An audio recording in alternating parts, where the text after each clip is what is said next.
Ewan ko ba dyan guys, kaya sabi ko sa kanya, naku, bahala ka dyan. Kung saan natin i-anuhin. Putulin daw. Maging aware ka talaga. Full awareness. Oo, sila alam ko guys.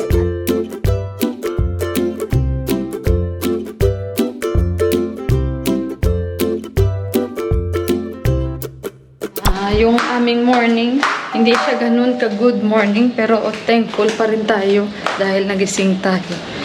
Actually, kanina pa kami gising dahil may nangyari sa daliri ni Deepak. Yung daliri ni Deepak, guys, nag-swell yung sa may wedding ring talaga. Ewan ko ba, saan yan siya napupunta?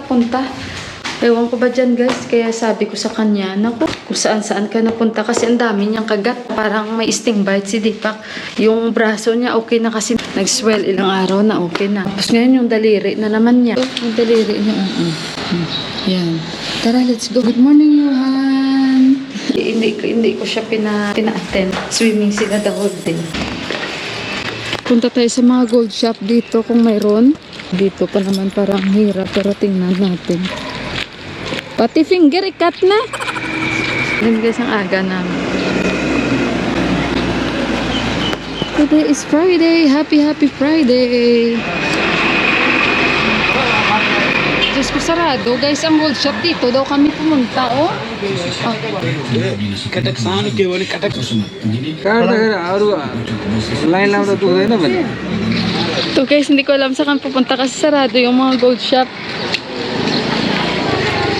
Diyos ko talaga. Kasi wala sila doon. Lies. Ano ba yun? Lies. Baka sa ano kami pupunta? Sa mekanik ko. Ay, ambot. Ano na naman ito pupuntahan namin man? Ayan, nilagay ang daliri. Hindi pa pulpugan yan. Kasi kung saan pupunta. Ito yung mga nag-work dito. Oh. Ito tayo. Oh.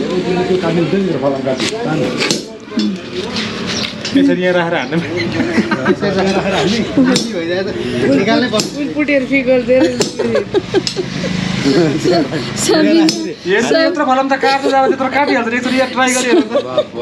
Sabi niya, ilagay natin itong daliri mo dito natin i-anuhin. Putulin daw.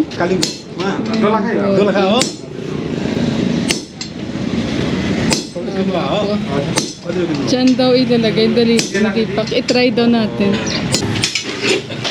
Ayambot. At light din. Baka mamaya kung ano yan. Yes, like this. दुईटी नकाट्दै निक्लिँदैन त्यो माथिको त निक्लेला तर मुनिको त काट्नु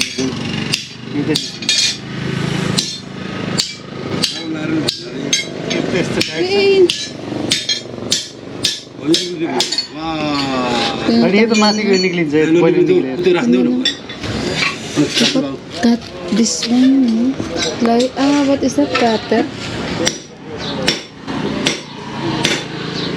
हातलाई यत्रो सुनिन्जेलसँग के लाग्यो होला त हेर यो Tanggal mo ano yung ring namin yan guys. Divorce na tayo. Divorce na divorce. यहाँ यहाँ सुन्ने Parang ang kapal. के क्या अब You don't have like cutter? Cutter? Mobile चाहिँ नखानु नि यार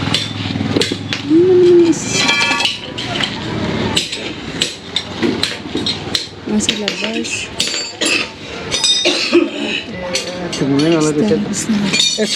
Oh, it's pinning. Ang sakit. Cutter sa Tanzania. China. Meron na kaming viewer dito guys. Oh. Isang viewer. Yan. Mamaya dadami na sila. Oh. Starry yan. Lang.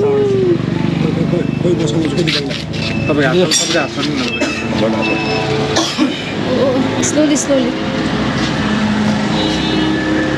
Kapit-bahay namin guys. The moment everybody waiting for. Tapi नडराउनु अलिकति कहाँ मासु Cutter.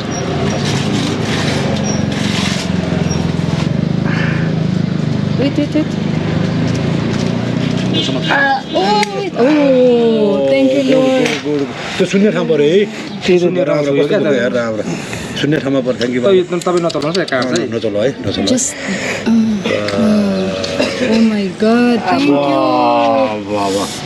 Parang first time ko nakita si Deepak. Ano wedding ring namin? त्यो सुन्यो नि यो पगालो गर्नु नराउ तिमी पनि यही आउला चाहिँ टोकेर बिहान उठ्दा त यत्रो सुनिरहेको Ito yung wedding ring namin, guys. Oh, may pangalan niyan, Mila. Ala, oh, no, cha. त्यस्तो Sana nagbayad sa ano namin. 15-20 बोली दिएँ मैले त्यो नभएर भरे पनि पकाएको तिमीलाई टेन्सन नलिनु यो घर आफै यो घर Ito yung kapitbahay namin. Grabe. Ito pa guys, ano mamula pa yan. Ewan ko kung saan ito pumupunta. Oh, wala na lang. Ayan. Yung wedding ring namin, wala na, nasira na. Wala sila kasi parang mga cutter dito na maliliit, ang lalaki.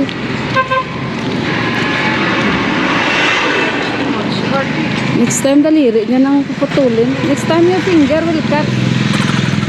You see. Lahat, thank you sa Silday. Sinaman kung sa Silday, yan yung bahay. Bait yan siya. Siya pa nagbayad. Diyos ko, pang tsaan na lang yun ng ano, nung binayaran. Diyos ko, itong si Dita kasi kung saan-saan napupunta.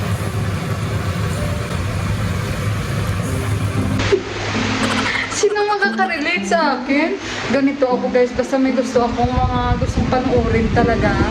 Pihikan ako, pero pag may gusto ako guys, tutukan ko talaga. Pero tingnan nyo naman yung kusina namin guys. So hindi na ako nakapag-ugas kagabi. Kasi nawili na ako guys. Dinala ko na yung electric fan dito na isa. And then yung iPad niyo, hiniram ko muna. Guys, ano na dito mag-alas 12. Hindi pa kami kumain guys. At natatawa ako dito mag-isa kasi nga nagkukonsentrate ako sa panood ko. Baka gutom na itong mga kasama.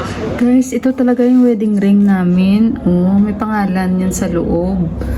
Mila. Sa akin nga, doon sa likod ng ano namin, nahulog. Sana ba yung pangalan dito? Saan yung pangalan yan? Guys, naka-engrave to. Libre lang to ang engrave. Ang wedding ring kasi namin iba ang style guys, no? White gold ito. Sa itaas, ito siya white gold yan. Parang may naikot siya na ano, nabilog sa gitna. Kaya ganyan. Parang ganito siya guys, oh. Yung wedding ring namin, yung style. Ako ang pumili nito. Ganito yung style ng aming wedding ring. Oh. Yan. Ganyan. Hindi talaga to hinubad ni Deepak. Kung hindi ngayon nagswelto sa daliri niya, hindi niya ito hinubad guys. Or hindi ito guys na-cut. Oh. Hindi naman ito guys masikip sa kanya. Sa totoo lang. Hindi ito masikip sa kanya. Hinahanap ko yung engrave na pangalan. Wala kasi akong glass. Sandali ito. Ito may glass ako. May pangalan yan sa loob. Ayan o, Mila.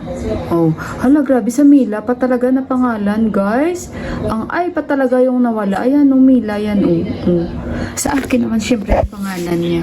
So, yung sa akin kasi nahulog. So, hindi ito masikip kay Deepak, no? Nagulat na lang siya ngayong nagising siya na namaga na yung ring finger niya, namaga talaga. So, talagang asikip ba guys na ano, tinry namin na naglagay kami Vaseline, tapos may dental floss kasi nga nag-research. Ay wala talaga guys, hindi talaga siya nakuha. Kaya ayun, tapos may sabi niya, let's go daw sa gold shop. Guys, so ayan oh, nagpahinga-hinga ako konti. Ang dami kong ano nilinis sa kusina at nakaidlip ako. Si Deepak umalis siya dahil birthday ngayon ng ka-close nilang kaibigan. Hindi ko alam kung si Prasan ba pupunta. Basta kain lang sila doon. Mabilis lang yun kasi may trabaho pa siya. Kasi si Deepak nag-commit na siya na mag-attend siya at ka-close nila yan si Sanjay dahil birthday. Sila lang naman. Dito lang naman yung bahay niyan. Malapit lang. At ako naman guys, naglinis ako ng kusina after namin nga galing sa labas. Nagluto ako. Tapos after ko talaga, anong oras na ako natapos sa kusina. Tapos nagpahinga-hinga ako. And then, ayun. At kanina talaga nag-decide na si Deepak na yun na, anuhin na lang yung singsing. Kasi nga, masakit na talaga guys. Sobrang maga na talaga. Yung gilidan niya, hindi ko na naipakita sa inyo. Sting bite talaga yun guys. Kasi nga summer dito, di ba? Hindi ko alam kung saan yun siya pumupunta-punta, nakagubatan. Siguro guys, ang kagat sa gilidan niya, mga ano guys, abot 20. Nung nag-swell yung gilidan niya, hindi mo makita yung mga kagat. Nung wala na, hindi na siya nag-swell kasi nga nilagyan namin ng efficacent. Guys, ang efficacent, talo pa niya yung ano, yung tea tree na oil na binili ko. Tapos yung castor oil, na dito ko binili ha. Pero yung efficacent, meron kasi akong malaki. Guys, epektibo talagang efficacent. Kasi nga, ilang beses ko na yan ginagamit ang efficacent oil. At saka puro, pwede pala siya sa mga insect bites guys. At saka magaling ang efficacent oil talaga natin. So yun ang gamot, hindi pakat yung braso niya. Nag-swell din guys.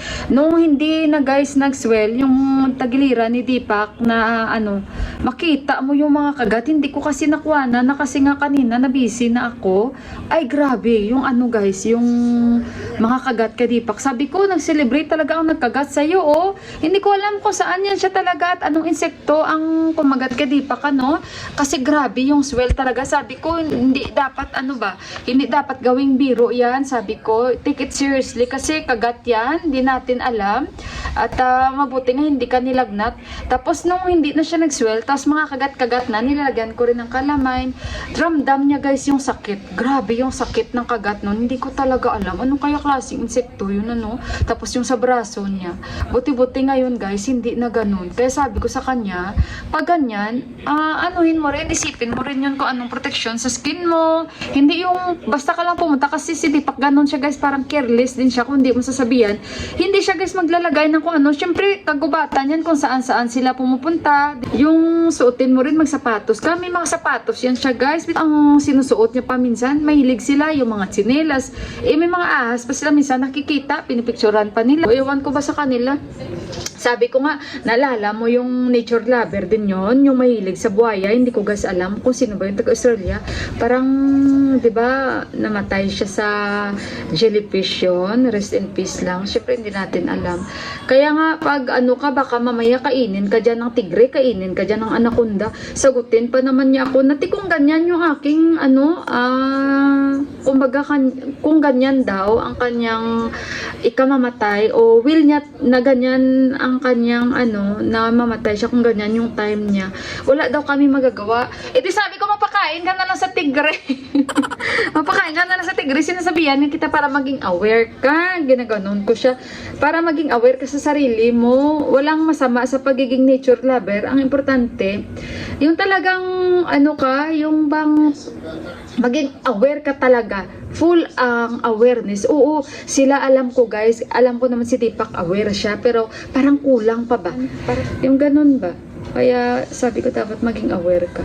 So ngayon na yun, okay na guys. Kasi nga sinok namin kanina sa malamig yung kamay niya rin. At nag-rest din siya. And then, ayun. At medyo hindi na siya nag-swell kasi may kagat talaga. Yun nga lang yung wedding ring namin, oh. Pero at least, diba, maayos naman ito. Paayos ko lang ulit ito. Ayan. Yung wedding ring ko naman, hindi ko pa nakakuha dun sa likod. Naikot-ikot kasi to guys pero parang hindi siya maganda yung sa akin. Ewan ko bakit nasira. Gawa siguro na, hindi ko lang alam bakit nasira kaya yung singsing ko. Kasi parang may design pa dito sa gilidan ba. Yung parang siya, parang wall siya ng guys, ng ring nito sa gitna na naikot-ikot siya. Parang nasira siya. Pina-check ko na kung pwede ko maayos, hindi na daw. Pero mabigat din ito. Mabigat din itong wedding ring namin guys. Yan. Ako kasing pumili niyan, white gold sa gitna. So, ayun guys, yan lang yung aking vlog. And yan yung aming ganap for today. Tsaka, i-end ko na yung aking video. Maraming salamat po muli. God bless us all. And I love you. Bye!